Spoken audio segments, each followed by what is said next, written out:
but I'm so frustrated. Hello to my loneliness. I guess that ignorance is bliss.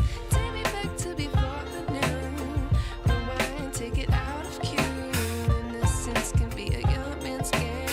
Signed up for the hall of shame. I wish I knew how much I miss not knowing that we're all screwed.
Hey, great day, great day. Welcome to the House of Cons. I'm Blackjack. And it's Friday, June 16th, 2023. Hey man, one time for the late great Tupac Amaru Shakur. The indigenous Amaru Khan Managa, Tupac Amaru Shakur. Shout out to the late great Tupac Shakur. Salute. Tupac birthday, June 16th. Tupac B-Day. Hey man, we got a good show lined up. By the way, I'm Blackjack. This is the House of Cons. Salute. If you want to support, hit the like, subscribe, share the video, or go and get that membership as low as $2.99 a month, my naga. Get you all kind of perks like access to members only live streams. It gets you access to coupons for merchandise at www.strictlyformynagas.com. Like this Golden Goose. This Golden Goose bucket cap, my naga. Let me slide it around where you can see the logo. Golden Goose, my naga. Get you one of these Golden Goose bucket caps off www.strictlyformynagas. Get that membership and you get a coupon. But yeah, that's how we rocking over here. If you want to support monetarily, we got the cash out at the top of the screen. Cash.app/$ House of Cons. Salute. Hit that like button for me. And we got a good show lined up. We talking to indigenous slaves in Colombia. Salute. We ain't talking about no transatlantic slave trade, nothing. We talking about the indigenous slaves of Colombia. And y'all saw the image I got on the thumbnail. It says visits to the Zambos Indians, 1610. Way back in 1610. That's a long time ago. That's quite some time. But at that time, somebody illustrated a picture of the visit to the Zambos Indians.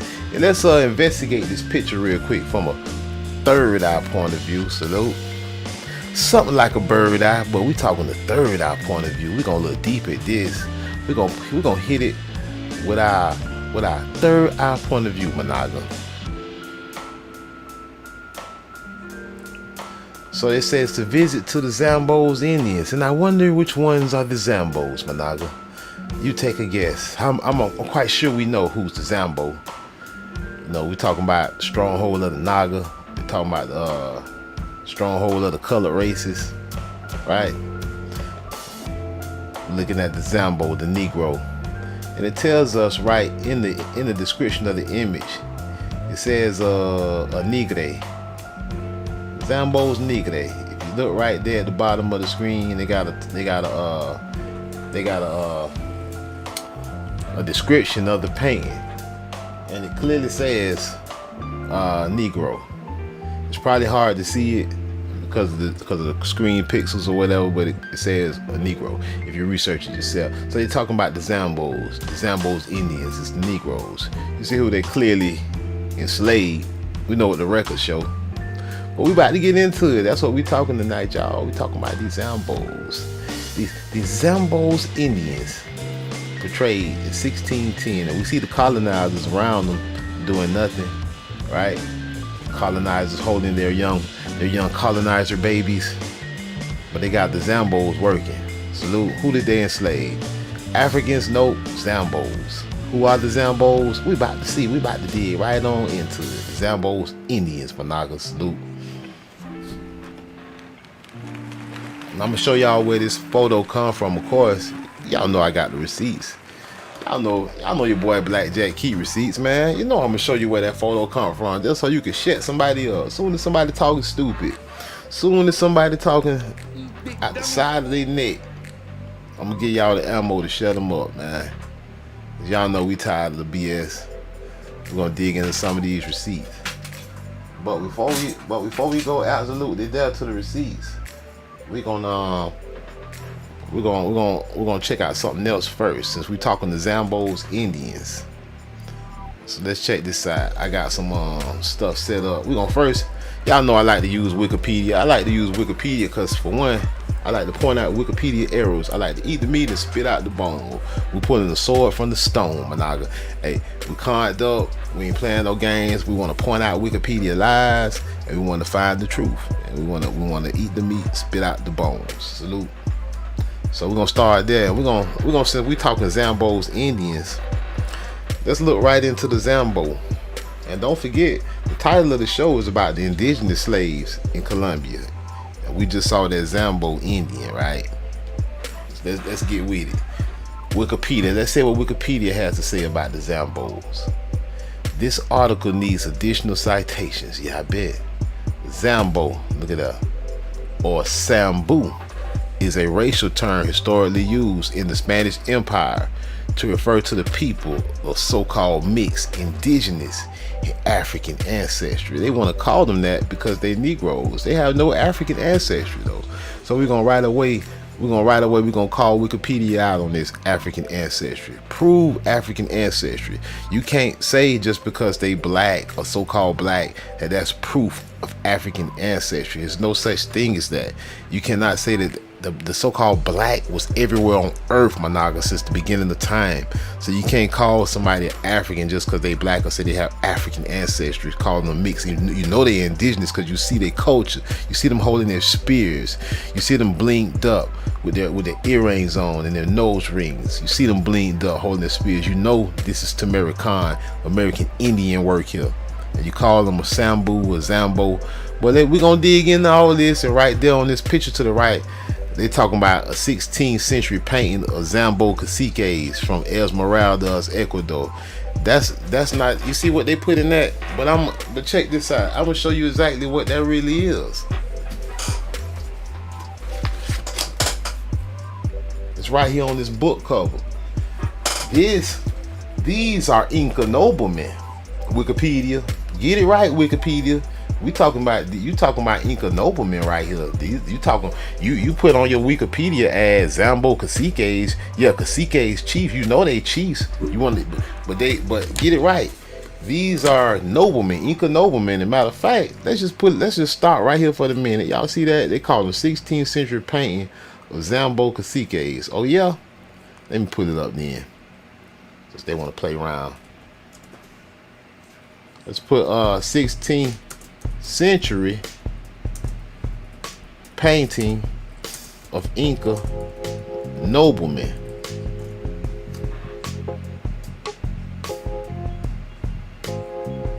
Oh, here's our guys. Painting by a native Andean painter. All right, let's see. I wanted to pull up a Wikipedia on it because I know they got multiple Wikipedias. High learning, brain food. Portrait of Inca nobleman. See, so this on somebody's Facebook page, but I can pull up the real drop because it's in this book I got here on my desk, where it show you hold on, let me stroll this up where y'all can see it, man. Hold on, they got it hijacked. Right here, they tell you in the description, portrait of an Inca nobleman and his sons, painted by native Andean painter Andres Sanchez Calque, 1599. Not even in the 1600s, 1599. He's like, it's an Inca nobleman and his sons with their spears, Managa. That's the truth about what this painting is. I just wanted to point that out real quick why they call them a Zambo. Let's go back to what we own. I just wanted to point stuff out, man. Calling these guys Zambos, huh? Talking about mixed African ancestry. Bullshit. Occasionally in the 21st century, the term is used in the Americas to refer to persons who are mixed African and indigenous American. No, they're indigenous Americans and they are Negroes. Salute. And you want to say mixed African, you want to label them mixed African. Let's get it correct. Historically, the racial cross between enslaved Africans and Amerindians was referred to as Zambiga, then Zambo, then Sambo. All right, you see that? Zambo went to Sambo, right? And they talking about racial mixture. That's not true. The American Indians, the true ones, they was just Negro. They weren't mixed with no Africans. Show me when you brought an African slave over there in 1610 or 1599 even. See, See, it's so easy to catch them in they lie. Oh yeah, they was mixed with African slaves. Oh yeah, you brought it. So you had an African slave over there in 1599, Monaga, really? Yeah, right. You say the equivalent term in Brazil is cafuzo, Portuguese cafuzo. However, in Portugal and Portuguese-speaking Africa, cafuzo is used to refer to someone born of an African person and of a person of mixed African and European ancestry. You see what's going on? It means a whole another thing in Africa. They bring it over here and say it means, oh yeah, you were Indian mixed with an African because you black. The meaning of the term Sambo, however, is contested in North America. See, where the other etymologies have been proposed. The word is believed to have originated from one of the Romance languages or Latin and its directed descendants. The feminine word is Zamba, not to be confused with the Argentine Zamba folk dance. Yeah, you know Argentina was full of Nagas too. In some parts of colonial Spanish America, the term Zambo applied to the children of one African and one Amerindian parent, or the children of two Zambo parents. So see, so you say two Zambo parents, and that's see, they so mixed up they don't know what they saying, Monaga. They just saying if you black, if you in it, you got a one drop of Negro, your ass is Zambo. In New Spain, colonial Mexico, the term for those of mixed African and indigenous ancestry was Lobo or wolf. This term or classification appears in official marriage registers and other official documentations. Well, the Naga ain't writing them records. Salute. During this period, many other terms denoted individuals of African Amerindian ancestry in ratios smaller or greater than the 50-50 of Zambos. Cambojo, Zambo, Amerindian missions. Basically, they with the one drop rule, percentage rule. But if guess what? If you ain't a full-blooded Naga, you ain't a full-blooded Indian. You big dummy. Now who sent you, nigga? Tell them Blackjack said it, and I can prove it. The Naga is the Indian. The full-blooded Negro is the Indian. Anybody else is watered down or fake. Yeah, they say the term Zambo was not formally used in Spanish territories. Competing terms such as mulatto were also used. From the beginning, the early 16th century, when African slaves were first imported to Hispaniola. Yeah, right. You just throw it out there. African slaves from where? Where they came from? You're going to say West Africa. Where in West Africa? What country? What tribes? What date? You can't just say the early 16th century. What date? Early 16th century what? All these lies. It say unions between them and indigenous people and Spanish colonists began to take place. How would that take place? How could an African slave make union with American Indians and Spanish colonists? Yeah, right. They making all this shit up to explain you Nagas being black. They making all this. They say this is a representation of an infant Zambo. No, the Zambo is to the left. See, they trying to fool you. What, she slept with the slave? What they trying to say? This is a slave and she slept with the slave? Let's think about it from a third eye point of view. We ain't just finna mosey on past this. They're talking about a representation of an infant Zambo in the 18th century. Pintura de Casas from New Spain. The painting illustrates from an African and an Amerindian produces a lobo. Here a synonym for Zambo. That is not what that painting says.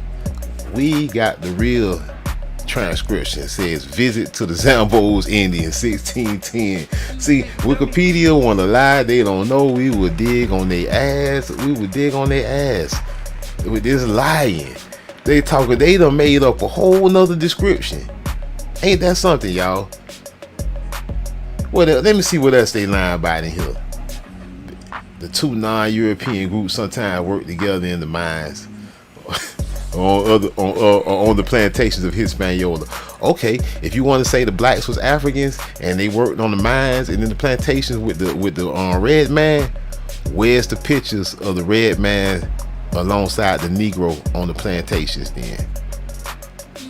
Where are any pictures of that or in the mines? They don't exist. The only pictures of the people on the plantations of mine is the Negroes. Because guess what? The Negroes is the Indians. They're trying to fool you and say Africans. They trying to throw you off. It say Caribbean following the introduction of sugarcane production in the 1520s. Oh, we know who was growing all the sugarcane. We already done did lies on that. So, and Africans took refuge in indigenous communities after escaping slavery. Yeah, right. How could they be Africans and find indigenous communities to take refuge in? And if the indigenous communities were not black, how would an African blend in with them? Big dummy. The only way a black African can take refuge with indigenous peoples is if they was black too. That's the only way he gonna blend in. We know all these is made up lies to throw you off. They tell this same story. They said the story about the Seminoles. They said the Seminoles, you can just take this Caribbean eye and put Florida and Georgia and put Seminoles and reread it and say the Seminoles, Africans took refuge in indigenous. The Seminoles escaped Africans taking refuge in indigenous communities after escaping slavery. It's just the same lie. They don't even have creative new lies. They keep using the same lies over and over again. And I'm going to show you how they're using the same lies over. This is one example. Keep that in mind. I'm not going to write this down. This is just the first example how they keep using the same lame lie over and over again, no matter where you pick in the stronghold of the Naga. Whether you're talking about Cartagena, Colombia, whether you're talking about Cuba, whether you're talking about Florida, Georgia, Louisiana, whatever, it's the same lie. It's the same lie. Alright, I'm done with this one, Wikipedia. Y'all ought to be ashamed of yourself. Let's move on to the next source. Let's scroll this back down. They had the nerve to change the description of these Inca noblemen. They called them Zambos, probably called them slaves. Let's move on. The Zambo. Now check this out. Let me scroll this down, make sure y'all can see this. The Zambo. Now, it's Wikipedia too, but this Wikipedia in another language. I don't even know what language this is. Big dummy. I'm damn sure ain't gonna try to read it. But they got the picture again. And it say Zambo something at the bottom, right? It say Zambo, right? Zambo. We just looked at Zambo. This Zambo, same thing. Zambo with an N. Now I got this on my phone. So I'm a I got the English on my phone. I don't know why, but I can't translate it in English right now on my computer for some reason. My computer ain't participating. Hey, my bad, man, y'all. I wasn't even looking at the chat. Salute, Teacher 777 in the house. Tribe Bub, members in the house. Put a bow and arrow in the chat for Teacher 777, Managa. Salute. Show the members some love. Teacher 777, salute, Managa. Hey, show some love, Managas. That's how we do it over here. I had the special effect for Managas when they step in the room. I got something new on the way, trust me. Salute the 12 Gates, the second in the house. Salute. Zambo, and they got this, and somebody else, they got this in Bible, and in the forked tongue, Managa, I got it translated on my phone, so I'm gonna read it to you guys from my phone, you know what I'm saying, but unfortunately I couldn't show the translation on the internet. Let me put it back up on my phone. Hold on, I just had it up. Hold on, I'm lacking, y'all. Let me put it right back up. Hold on, bear with me, y'all. I'm lacking. I was getting my research together. I got caught lacking at the end. All right, here, y'all. Let me put it right back up right here. Visit. All right, boom. I'm almost there, y'all. English. Okay, Zambo anthropology. It says, all right, I'm reading it, y'all. I'm reading what it says in English. Zambo or Cafuzo in Brazil, Lobo in Mexico, and Garifuna on the Eastern Caribbean or Atlantic coast of Honduras, Nicaragua, Guatemala, and Belize was the name given by a black person to a person born of mestizo with an Amerindian. Now Garifuna, we know they talk about the Caribs. We already know about the Garifuna. Now on the photo, it says representation of a Zambo in cast painting from the Regency period. See, all that other shit they had wrote, they lying. On Wikipedia wrote all that other shit. That shit say representation of a Zambo in the cast painting from the Regency period. Europeans classified the human groups in colonial America as whites, Indians, and blacks, and their interbreedings as mestizos, mulattoes, and Zambos. All right, so that's what that says on what we just looking at. All right, I just wanted to show y'all, connect some dots, how they change it up for different languages, different countries, Managa. All right, since we know Zambo is really Sambo, Black Sambo, what about the story of Little Sambo? Well, we know the Zambo was really Indians. Don't forget. the Zambo was the Indian, the visit to the Zambos Indians. So we just gonna continue to prove that the Indian was the Naga, and they called it Zambo and Sambo and all kind of BS, right? The story of Little Black Sambo for the 1935 film based on the book. See, Little Black Sambo. The story of Little Black Sambo is a children's book written and illustrated by Scottish author Helen Bannerman and published by Grant Richards in October of 1899 as one in a series of small format books called The Dumpy Books for Children. The story was popular for more than a half century. Contemporary critics observed that Bannerman presented one of the first black heroes in children's literatures and regarded the book as positively portraying black characters in both the text and pictures, especially in comparisons to books of that era that depicted black people as simple and uncivilized. However, it became an object of allegations of racism in the mid-20th century due to the names of the characters being racial slurs for dark-skinned people, and the fact that the illustrations were, as Langston Hughes expressed it, in the Pickaninny style. We know about the Pickaninny Indians, right? In more recent editions, both text and illustrations have undergone considerable revision. Plot: Sambo is a South Indian boy. Salute. They say Sambo. They say this Naga is a South Indian Naga. That's what they said about Sambo. South India, also known as Peninsula India, consists of the peninsular eastern part of India. What they mean, India superior? Because we know that on maps from the 1500s, America is labeled as India superior. Then we gonna connect dots, Managa. While out walking, Sambo encounters 4 hungry tigers, and he surrenders his colorful new clothes, shoes, and umbrella so that they will not eat him. The tigers are vain, and each thinks that it is better dressed than the others. They have a massive argument and chase each other around a tree until they are reduced to a pool of ghee, clarified butter. Sambo recovers his clothes and goes home, and his father later collects the ghee, which his mother uses to make pancakes. It's kind of weird, man. They probably got all kind of Masonic meanings and shit going on. I don't know. You know what I'm saying? It's kind of weird though. I kind of look at how they be putting these little shit together in children's books, and I be like, man, what is they brainwashing people about? I'm like, man, you never know what these folks on. But I just wanted to point some of this stuff out.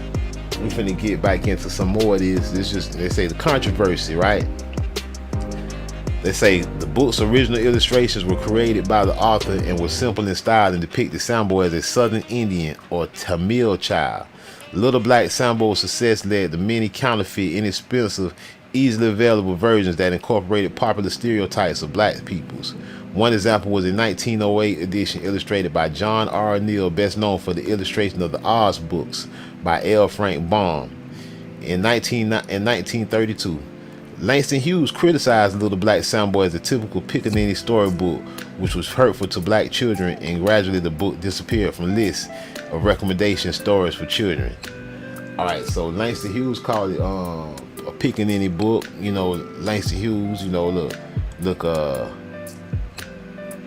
the book is beloved in Japan and is not widely considered controversial. The Little Black Sambo, Shibikuro Sambo, was first published in Japan in 1953. Alright, so we know Sambo, Zambo, all got to do with each other. Look, they whitewashed Sambo. Look at that, y'all. They whitewashed them. A page from the edition, the 1961 edition of Little Black Sambo. Do that look like a black Sambo to you, Managa? Managa. Did they really think? So you know, if they had the whitewashed black Sambo, you know they whitewashed the American Indian, Managa. Come on now. Pay attention. This supposed to be black Sambo, Managa. Really? Hey, these people is funny, man. These people is dead hilarious. They say, yeah, this is a Little Black Sambo now. Yeah, we whitewashed them. We erased that Naga, took their land, and yeah, he white Sambo now. We gonna call him black. We gonna say he painted himself black, like the fake Native American, like the $5 Indians like to say, yeah, we painted ourselves black, look more fierce in war. right? They saying all that to explain your images everywhere. They explain your images on the Bone Savage, the Arbonne Savage, the French Arbonne Savage clause, the Noble Savage, the character for the American Indian, and it's a nappy-headed naga with feathers on and bows and arrows, right? They're gonna tell you what we painted ourselves black. What they gonna say we put on nappy wigs too. And we connected too many dots over here, for they don't even come over here playing no more. They used to come hating in the comment section. They don't even do it no more. Now we get a couple goofy colonizers pull up, but we straighten them out real fast. You know what I'm saying? Now look at Sonny Sambo's third book. This naga is very black, nappy headed. Is that a hoop earring, Managa? And is that a feathered loincloth I'm looking at? You big dummy. Is that the Naga culture? And is that a chicken, Managa? Is this some kind of subliminal joke, Managa? Talking about Nagas love chicken? Sonny Sambo, huh? Talking about the American Naga from India Superior, right? They say the Nagas in South America, they say that was South India. They say South America was South India. Is you paying attention, Managa, to what's going on? Is you understanding the dots we connecting? Let's get back to the script. Cartagena, Colombia. Since we're talking Colombia and Zambos and Sambo, because remember, the visit to the Zambos Indians in 1610 was in Colombia. And don't forget, the title of today's episode is Indigenous Slaves in Colombia. So Colombia. So we talking all about Colombia, and in particular Cartagena. Let's get into it. Cartagena. Shout out to my Nagas in Cartagena. The indigenous Nagas in Cartagena. Been there since creation. Didn't come from nowhere. Just been there. You big dummy. And happened to get enslaved. Cartagena, known since the colonial era as Cartagena de Indias. Cartagena of the Indians, right? This Cartagena is the Cartagena of the Indians. This is the real Cartagena. This is not the Cartagena in Spain. This is ancient Cartagena. This is Cartagena de India Superior, Managa. South India. This is what these folks said, Managa. You better connect some dots with me. Is a city and one of the major ports of the northern coast of Colombia and the Caribbean coast region bordering the Caribbean Sea. Cartagena's past role as a link in the route to the West Indies provides it with important historical value for world exploration and preservation of heritage from the great commercial maritime routes. As a former Spanish colony, it was a key port for the export of Bolivian silver to Spain and for the import of enslaved Africans. That's a lie. Enslaved Africans. That's a lie. They was enslaving the Carib and Taino Indians and other tribes and Zambos that was there under the Asiento system. And I'm gonna prove it. It was defensive against pirate attacks in the Caribbean. The city's strategic location, blah blah blah, between the strategic location between the Magdalena and Sinu rivers also gave it easy access to the interior of New Granada. Yeah, we know who they was enslaving in Granada too. And made it a main port of trade between Spain and its overseas empire, establishing its importance by the early 1540s. Modern Cartagena is the capital of Bolivia, of the Bolivar department. It had a population, man, bump all that. Alright, we finna skip all that. Cartagena. I just want to see they talking slave trade because they were snatching up Nagas. They weren't bringing no Africans. Anytime they talking about a slave port from Africans and all this here, they were snatching up Nagas right there. They were snatching up native Nagas, indigenous American Nagas, Aborigines, Indians, Managa, and I'm gonna prove it. Let's move on to the next source. Slavery in Colombia. Boom, here we go. Slavery was practiced in Colombia from before the arrival of the Spaniards by the indigenous peoples until the final abolition in 1851. The process consisted of the trafficking of human beings of indigenous origin. Salute. Right there, we can start right there for a minute. They jumped right in there and they said the process consisted of trafficking of human beings of indigenous origin. first by the indigenous people themselves, then by European settlers, and finally among the Colombians themselves. Then where the Africans at, Monaga? We jump right into slavery in Colombia, and it started right off with the indigenous people, Monaga, the Zambos and Caribs and Tainos that's already there. And right here on the right hand side, it says Benkos Bioho. Now we know he got to be a Taino or a Carib, right? But they called him a former African king who was enslaved and managed to escape, forming the village of San Basilio de Palenque. Now this is the same story they used about somebody else, right? Remember I said we're gonna connect some dots and we're gonna keep score. I told y'all to write this down. How they gonna use the same story over and over again. They can't even remix the story. They use the same story. Just like they said the Seminoles were escaping and going with indigenous people, they said the same thing about the so-called Zambos blending in with the Indians. Same story, just change the places. They gonna use the same thing right here. They said Benkos Bioho was a former African king, also known as Domingo Bioho. They say he was a Mandinka. He was Mandinka and South American leader. How he was gonna be a Mandinka and a South American leader? Look at the deception. They call this man a Mandinka and a South American leader. They say he's a Mandinka and he's a South American leader. How you do that at the same time? Anywho, and they say managed to escape, forming the village of San Basilio de Palenque. Now look, they use the same story about Gaspar Inca. Remember we did the story. Now look, Benkos Bioho, and that's Gaspar Inca statue right there. That go to show you they so mixed up and using the same story. They got the nerve. They got Gaspar Inca statue on Benkos Bioho page. Now look. Let me skip that. I'm gonna come back to that. Gaspar Inca, not Yanga. Gaspar Inca, Ynga, like on the ancient Incan depiction of the Inca kings. Gaspar Inca, right? They use the same story. They say he established self-government for a maroon colony of freed slaves, right? They say, let me show you.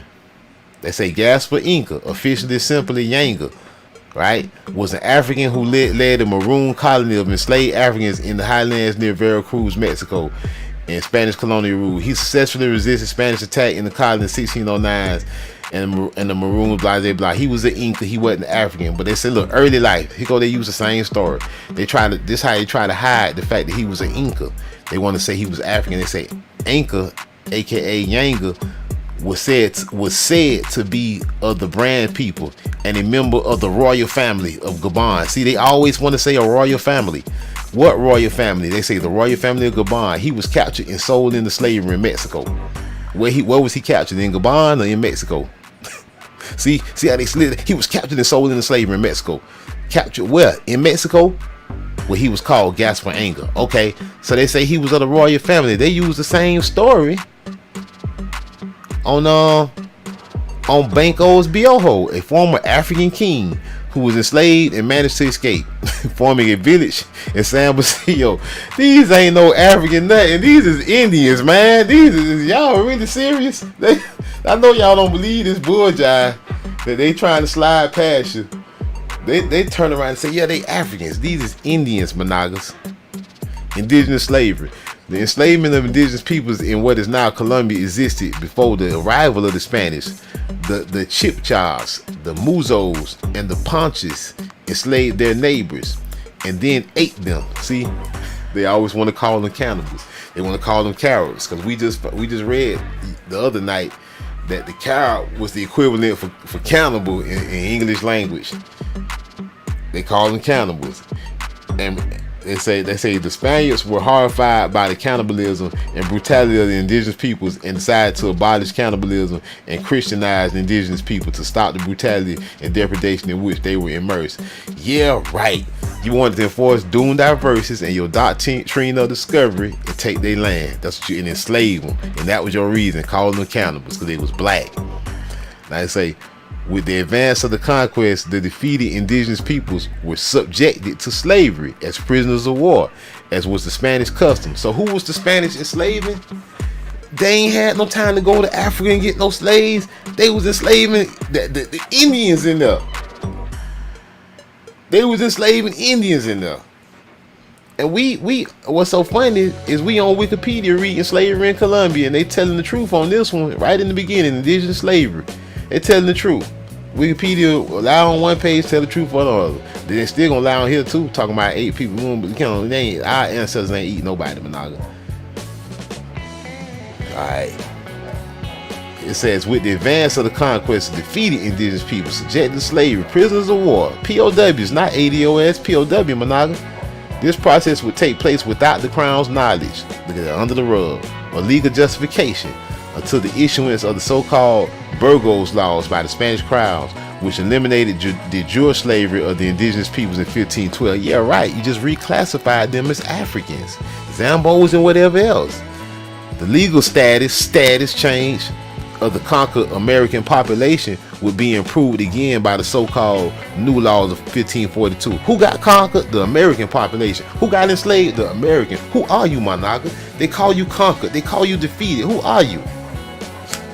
You are an American Indian, Monaga, which would establish new protections for these people. Many of the colonists who wanted to perpetuate indigenous slavery, they wanted to perpetuate, it sounds doom diverses, perpetual servitude, Monaga, perpetual servitude. They wanted to perpetuate indigenous slavery and oppose the new laws were executed by the Spanish. So you know they did everything else to override those laws. Salute. They called you Negro.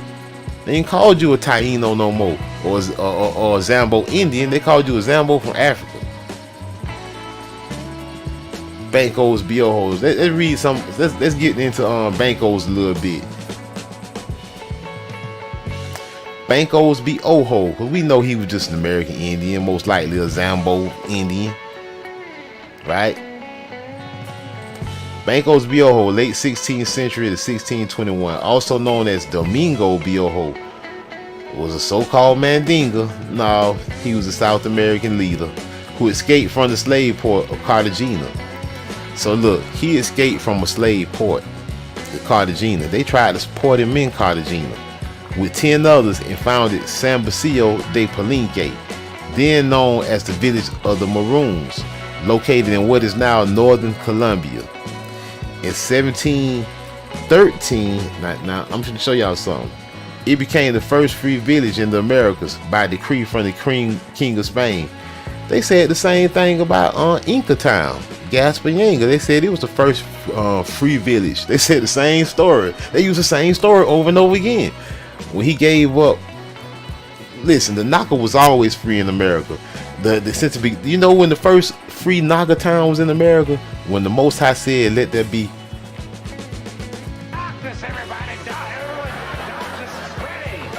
That's when the first free Nagas was in America. When the Most High said, "Let there be darkness," my Naga.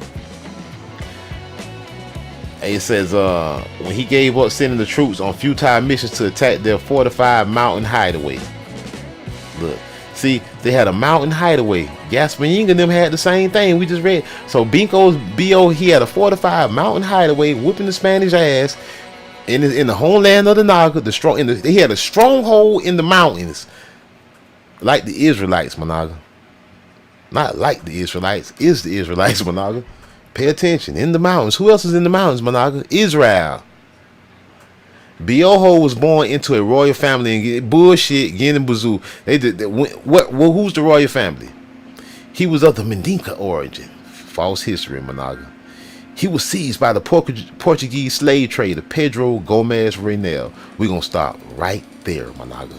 Now let's read. We're gonna start right on Pedro Gomez. They just said, Wikipedia just said that he was seized by the Portuguese slave trader Pedro Reinel. So we're going to dig on Pedro Gomez right now. Is he even a Portuguese slave trader? We'll find out. And then they say sold to a businessman, Juan Palacios, and later, and after transportation to what is now Colombia and South America, sold again to the Spaniard Alonso. That's a long trail. That's fake. That sounds like a dirty pistol. They just passing it off. They passed the Naga off. Yeah, right. In 1956, in Cartagena de Indias, he made his first escape when the boat that was transporting him down to the Magdalena River sank.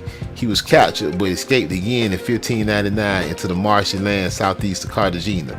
He organized an army that came to dominate all of the Montes de Maria region. He also formed an intelligence network and used the information collected to help organize more escapes and to guide the runaway slaves into the liberation territory known as settlement. He used the title King of Arcabuco. Now peep this.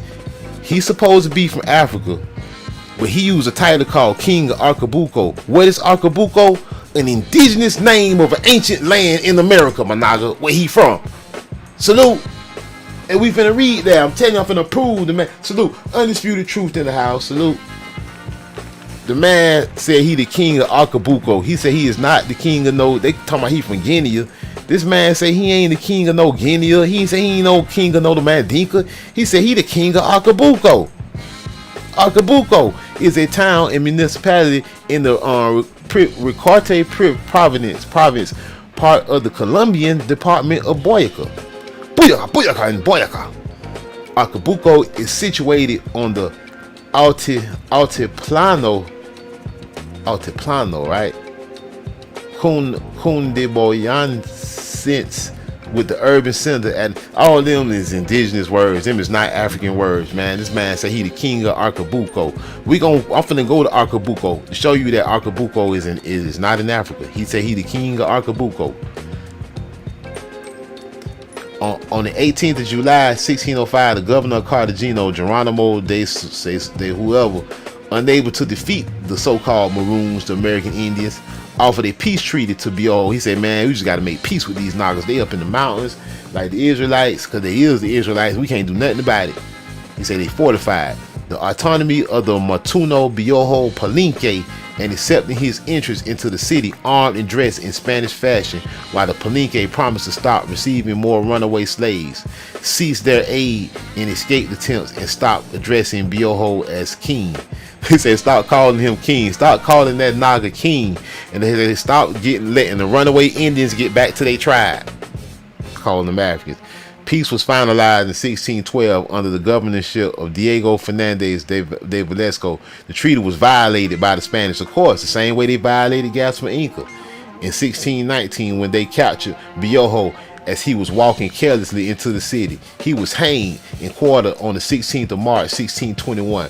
Governor Garcia Giron, who ordered the execution, argued bitterly that it was dangerous the extent to which Bioho was respected in the population, and that his lies and enchantment would drive the nations of Guinea away from the city.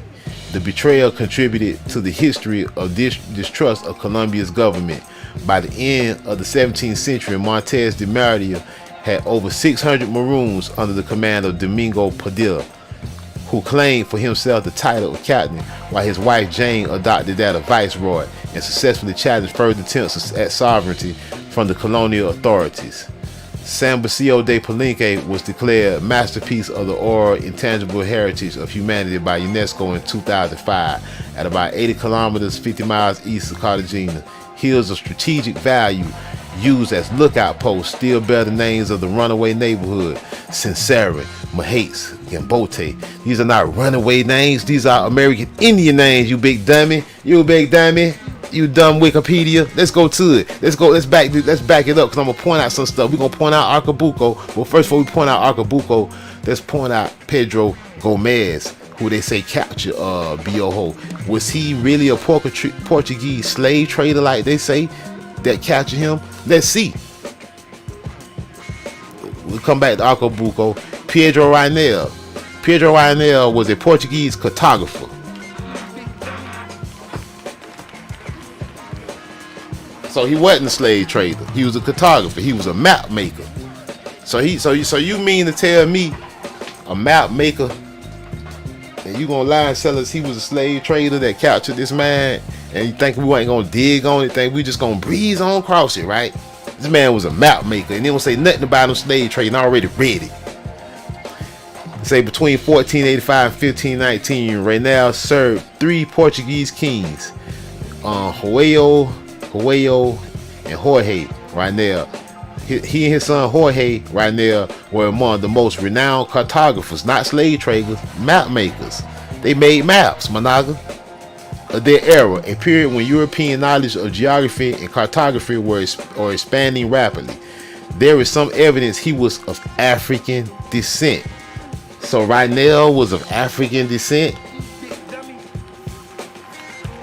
but he's supposed to have captured Bioho from Africa. So Reinel was a Naga of African descent, and they gonna lie, my Naga, and got the nerve to tell you that he captured Bioho from Africa and brought him to America. You can't make this shit up. You can't make up how so easy it is to point out these folks' lies. They say a Portuguese slave trader, Pedro Reinel, sold to the businessman Juan. They say that's who he was captured by. They called him Portuguese. Man, really a so-called African Naga. African descent. They make maps. They say historian Rafael Moreau believes Reinel's father was an ivory carver brought from West Africa to serve in the royal workshop. So he came from West Africa, right? To work in some royal workshops in Europe, huh?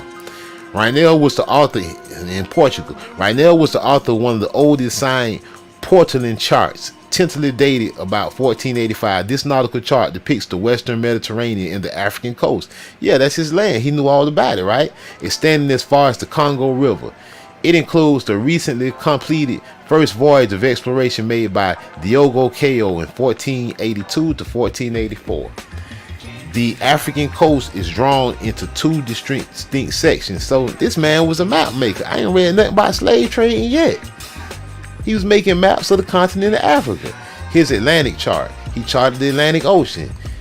Explorations of Gaspar Corte Real, North America, based on that. He say his Atlantic chart is one of the first to include a scale of latitudes and also contains an early depiction of North America based on the explorations of based on another Naga explorations. He ain't see it himself. Reinel demonstrated an understanding of magnetic variation with the use of two different meridians. One closely approximately true north, while the second one played. So he was all about making maps, man. This man wasn't no slave trader, and they say he was of African descent. In addition, some better known maps and his son worked most exclusively in Lisbon. So they did all their work in Lisbon. Was he even in America? They traveled briefly to Seville in 1519 to collaborate on globe and charts. Reinel participated. Wow. Nothing about slavery, Managa. Salute. You can't hide, Managa. You can't hide the Naga with no lie.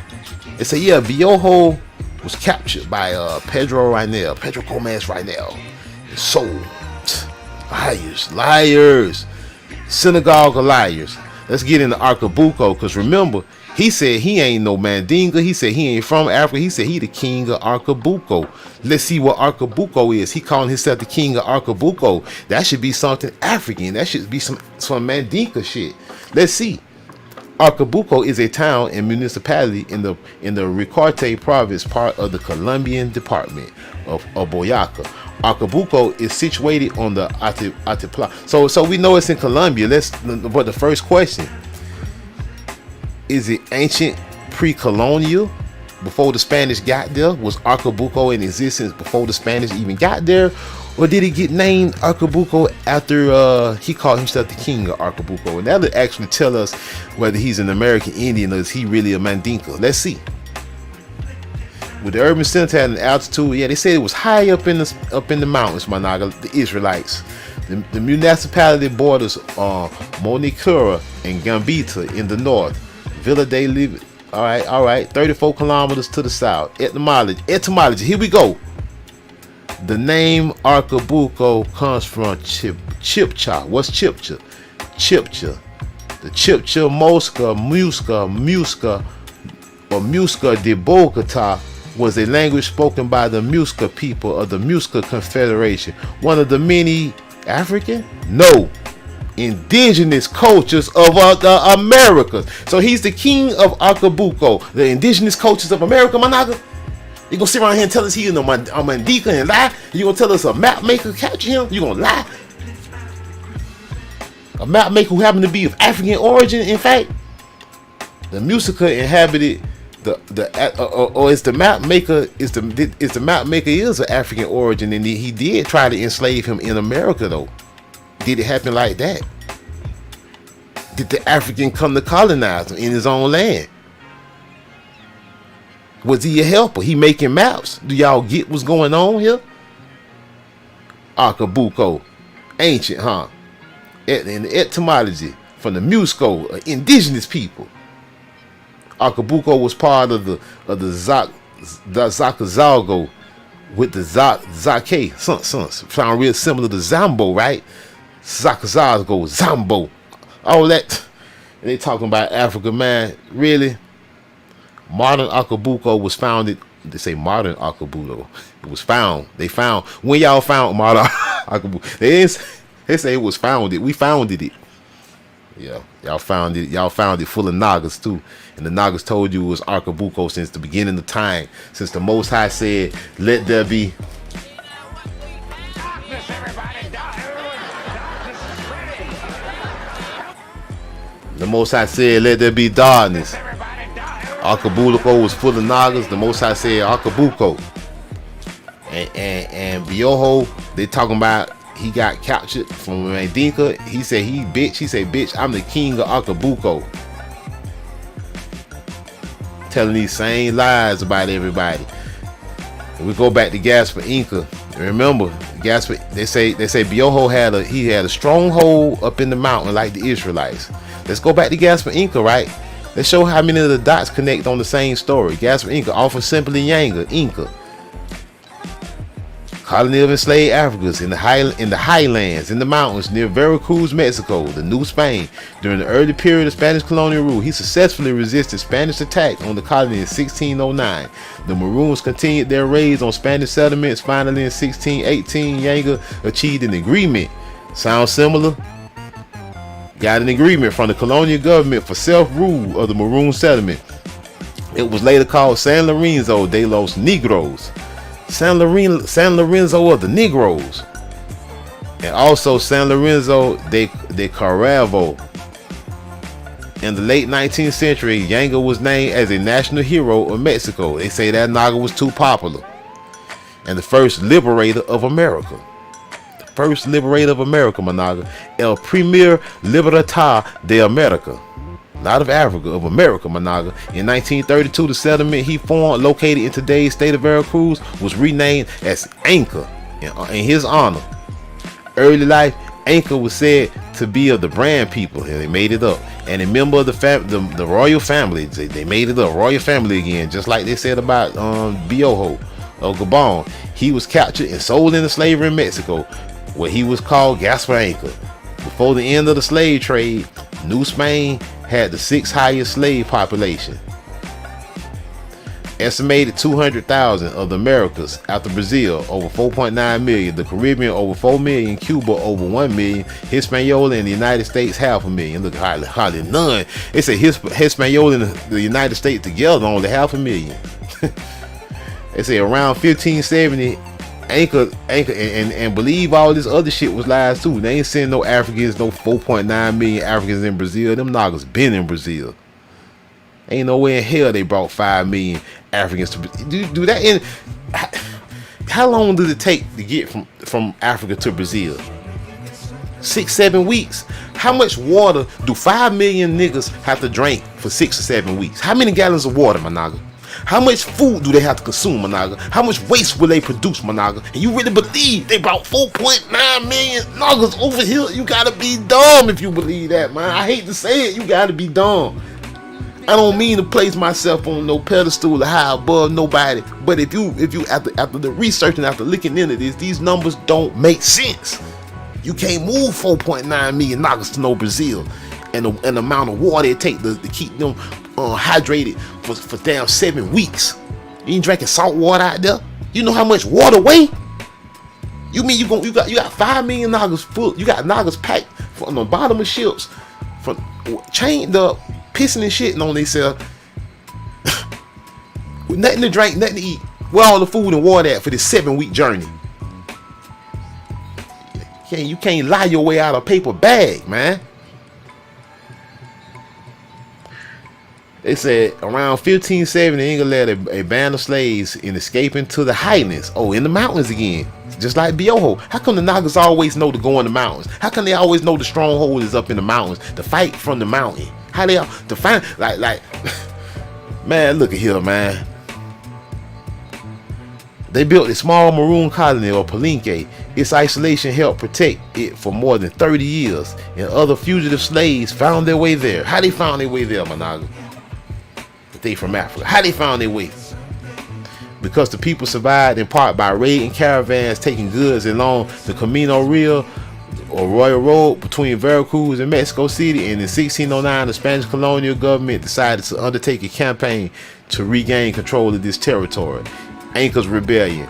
According to the historian Adriana Nevada, Inca fled his enslaver in approximately 1570 and took refuge close to what is now the city of Cordoba. It's close to the time of Bioho. We're talking 1570. We talking about a few years. They were trying to enslave Incas and Nagas all over the land. These Nagas was escaping hitting the mountains, leading a group of. It sounds biblical because it is. Leading a group of Maroons that gradually grew in number, although there is no full knowledge of how their movement developed. By 1609, the group included more than 500 men. Consequently, rumors of a large-scale revolt were not long in coming. Warnings increased during the reign of Viceroy Luis de Velasco, trying to alert the Viceroy of a possible black uprising on January 6th of that year. According to the rumors, this uprising would see the runaways murder whites and name a black maroon as king. King Managa, King Naga. The Velasco did not give this possibility much importance, responding only by ordering the whipping of several enslaved people who had already been in prison for other kinds of crimes. See, they was in prison for crimes, right? But the danger became evident when Inca's group began to plunder the region's haciendas. Many historians agree that the land occupied by these Apalincados, Palinque dwellers, Palinque Managa, the Palinque dwellers, was the area surrounding the Cofre de Perote, the Sierra de Zongolica, and the area of Omeaca, in what is now the state of Veracruz. Inca's Maroon not only plundered the haciendas and farms within their reach in order to survive, they also attacked the Viceroyalty area, Mexico Veracruz Road, which connected the Gulf's main port with the capital of New Spain. These attacks were worrisome for the authorities as throughout the colonial period, this road was the most transit and communication route in the Americas, and its economic importance was essential to the development of New Spain. This led the Viceroy to send militia to subdue. Who they trying to subdue? The Bellicose group. However, the fugitives were able to defend themselves on multiple occasions, after their hiding places were difficult to access and allowed the Maroons to quickly defend themselves. This rebellion did not meet the same fate as others did. Losses were high, and attacks on the Royal Road destabilized the vice-regal economy. Most affected was the port of Veracruz. Most commonly, flow was damaged. This was what in this case made waging a war against the Maroons an unprofitable and hopeless enterprise. They said it was hopeless fighting you Nagas. They say, man, them Nagas got a stronghold in the mountains like Moses and the Israelites. Man, you better not go up there, you gonna get hurt. They say the Most High is on their side. They say in 1609, news spread that they called Africans, but we know these were Incas, intended to kill the inhabitants of the capital and crown one of their own Inca, leading the Viceroy to take extreme measures against the rebels.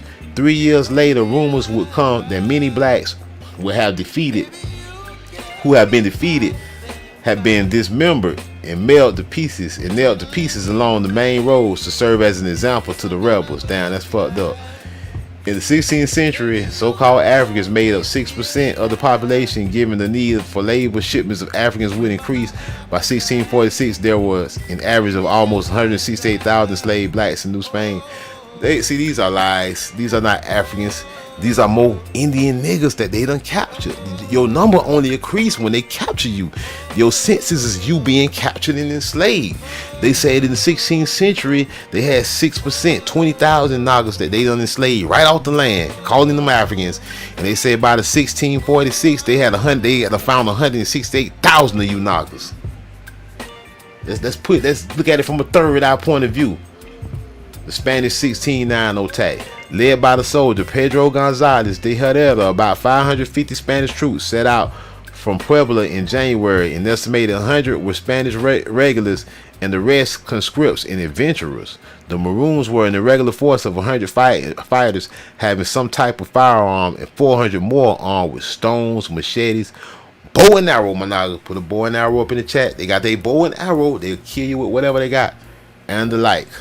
These Maroon troops were led. Now look at that. They got bow and arrow, Managa, and they call them Maroons. They call them Africans. They call them Maroons. These Nagas is armed with bow and arrow, though. We ain't gonna just gloss over that bow and arrow shit. Y'all talking about they came from Africa. What they doing in the mountains with bow and arrow, Managa? These Maroon troops were led by Francisco de la Matosa and Angolan.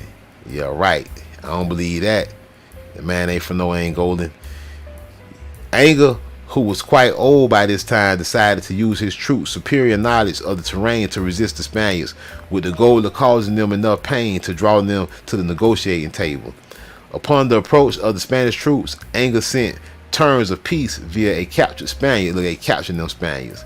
He asked for a treaty akin to those that had settled hostilities between Indians and Spaniards. Look, what about the Africans? What happened to Africans?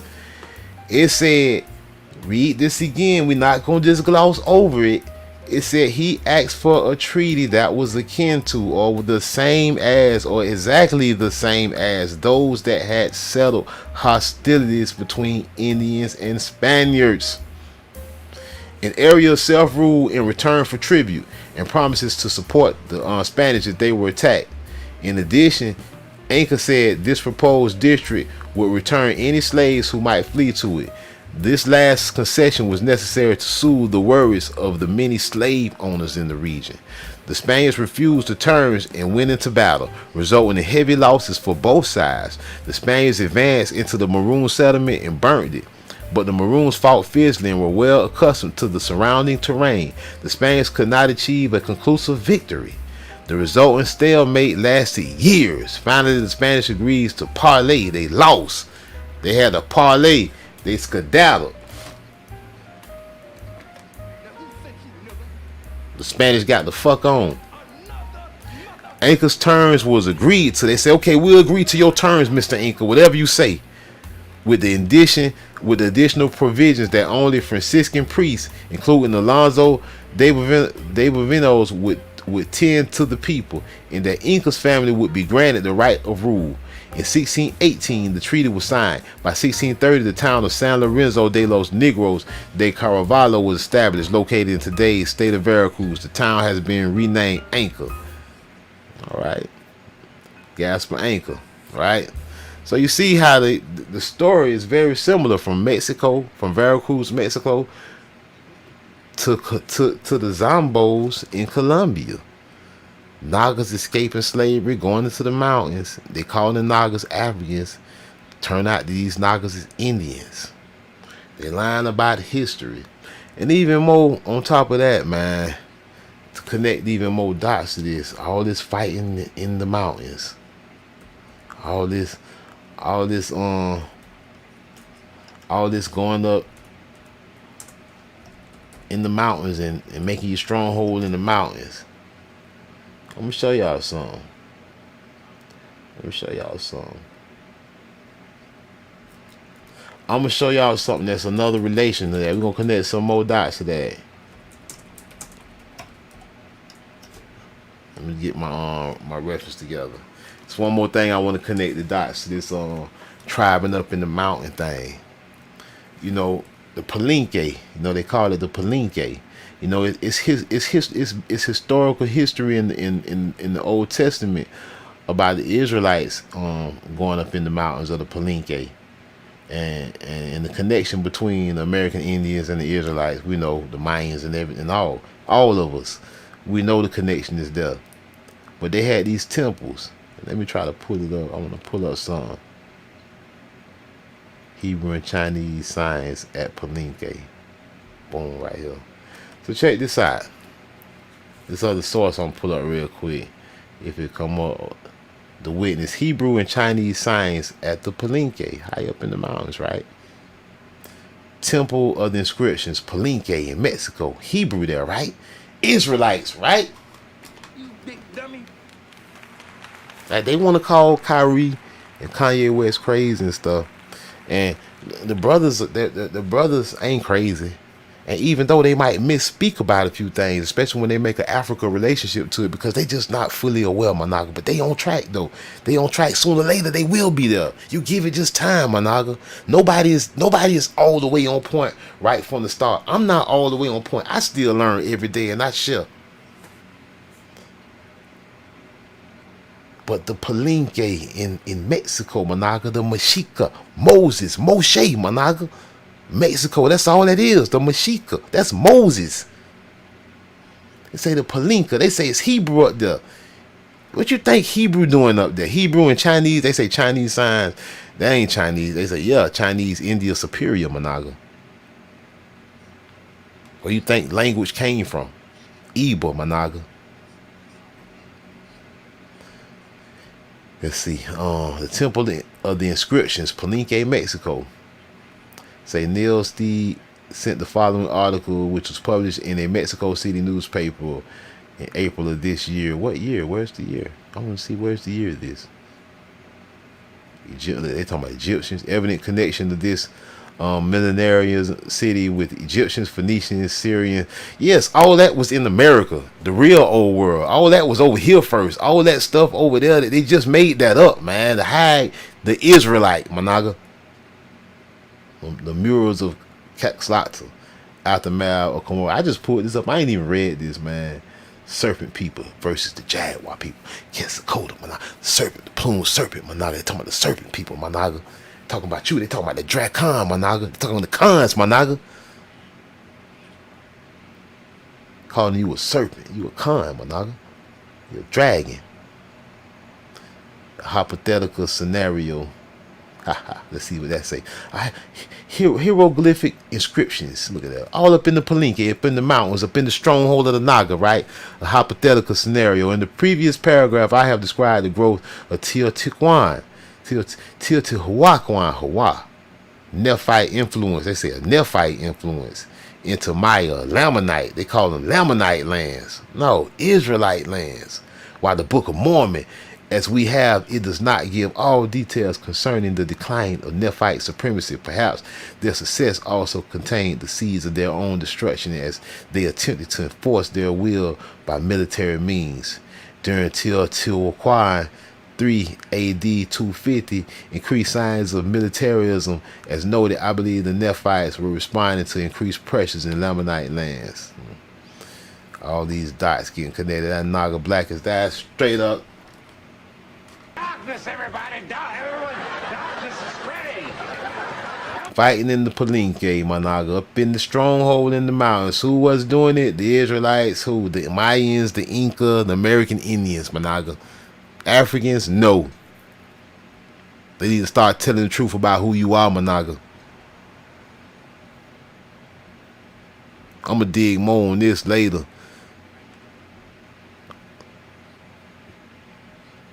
Let's see what else they got connecting the Israelites to the Palenque. The Mayan civilizations in the Palenque. Palenque mythology. Lord Kingsborough lost his fortune. Israel tribe of Zebulun. Lord Kingsborough lost his fortune trying to prove. Kingsborough is convinced that the Mesoamerican Indians were direct descendants of the lost tribes of Israel, because they all up in the Palenques. These people know, man. It's a lot to this stuff, man. I know it seems like a lot, but if you take your time, Managa, it ain't as much as you think. He said descendants of the 10 lost tribes, Managa. Look, they're looking at the artifacts depicted in the Naga. They say he languished in debtor's prison, sick and impoverished. He had spent his entire fortune and was suffering from typhus. Within a month, he would die in prison at the age of 42. He had, some would say, squandered his patrimony and published a series of books on the peoples of Mesoamerica. Mesoamerica first, they had that nog in prison because he wrote them books. Look at that shit. Mesoamerica refers to an area where native civilizations thrived before the Spanish conquest, comprising much of the central and southern Mexico. Okay, yeah, very cool. Cruz, right? It all line right up, Monaga, right over where Gaspar Inga was escaping to the Palenque. Come on, man. It's too easy, y'all. These dots have become too easy to connect. I've been studying for a long time, Monaga. And you know, some people might think I just make it look easy, but I do got time in this. And we all should have time in this in our true history. Stop believing what we being told, African this and African that. We got to dig ourselves. They telling us people being captured by African slave traders. We dig on the people. They turn out to be map makers, and they turn out to be Africans themselves. And we find out the people that's supposed to be Africans really American Indians and getting enslaved. You big dummy. We digging on the truth about our ancestors, whether some people like it or not. I know some people in love with the out of Africa theory. I know some people in love with Charles Darwin and the theory of Darwinism. I know some people in love with Christianity and not seeing the truth. We're going to dispel all lies. We're going to do it one day at a time, one knock at a time, man. I'm Blackjack. And this the House of Cons. Respect the house, or we'll let the door knock hit you where the Most High split you. We out. Peace. Salute. Tribe up.